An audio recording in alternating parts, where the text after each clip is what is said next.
As I was doing that work, Mark and I started having conversations around Maslow's hierarchy of need. I'm a huge fan, right? I think about my own personal journey and professional journey. I try to wake up every day and think about how can I be a better version of self, and that someday, if I do it well and do it right as a good adult human, I can have a shot at transitioning up that hierarchy of need. And then as Mark and I were talking about these, kind of the 5 levels of Maslow's hierarchy of need, we started having conversation around businesses and the businesses that we were meeting. And is there something similar that we could do a very simple model so people could understand it?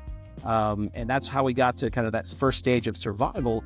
Just like in Maslow's hierarchy of need, if I take away food and water from you, that's all you can think about. Right? Because that need has to be met before I can take my time span capacity and start lifting it up and thinking about things differently. Well, businesses are very similar.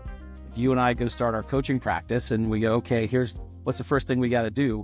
We got to figure out how to get some revenue, right? Because if, we all have bills and expenses and livelihoods to take care of. And if we don't have the opportunity to actually start bringing in some revenue, we're going to have a problem, right? So we got to decide on the product for sure.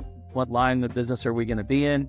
If once we decide that, we got to start thinking about putting ourselves into the market. One of the things I heard early on from the EOS implementers is that you're going to be terrible with your first 5 clients, but they won't know. It's their first time coming through it. So, just accept that there's going to be a lot of learning.